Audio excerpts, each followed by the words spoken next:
look upon the ocean, to the depths of the sea, there's no place I'd rather be.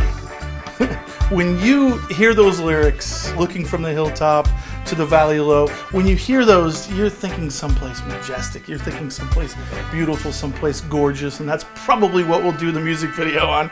But quite honestly, those lyrics were written during one of the most challenging trips of our life.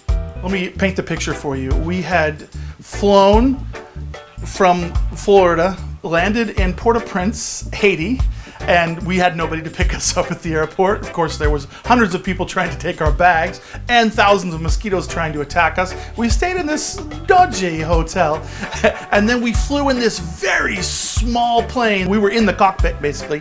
We were sure we were gonna crash. We landed barely touching some trees. We landed on this dirt road and then drove for a while. And as I looked out, I saw these beaches that were just covered with trash, rubbish, and bottles and glasses, and giant wild pigs just roaming the beach. It was not paradise. It was not the Caribbean that I'm used to. And they take us to our hotel. Wow, is all I can say. Okay, so you know a twin size bed? Well, they're smaller there. And I remember 3 of the girls in the band actually had to share one twin size bed. So they slept on it with part of their bodies sideways.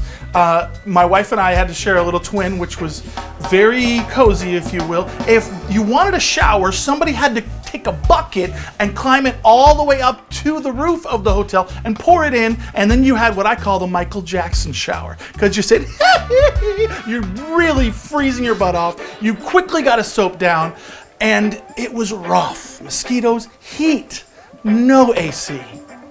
And then I get out the next morning after probably the worst sleep I've had on a missions trip.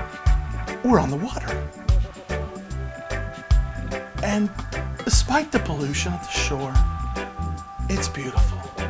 There's no place I'd rather be. You see, there's these moments in your life where, yeah, you may be uncomfortable, but you realize, aha, you're in the center of God's will, and God's grace is sufficient. And you know, there's 2 things you can do when it comes to God. You can run to, or you can run from.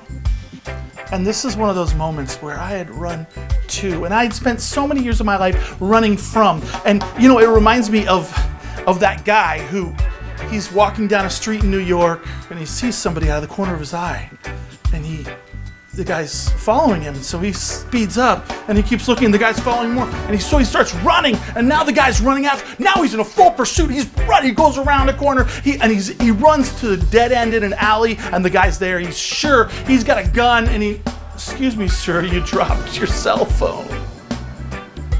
You know, I think sometimes as we're running from God, we don't realize what He wants to do when He gets us, to hug us like the prodigal son's father did, to embrace us, to bless us. And that's what this song is about. Your beauty chases me. Not just the beauty of His creation, but the beauty of His forgiveness, His grace, His love. Stop running, turn around and start hugging, start embracing, start receiving His love, everlasting, never failing. The world will fail you. The people that you love, that say they love you, they will let you down at some time, but God will never forsake you. Receive God's everlasting, eternal love.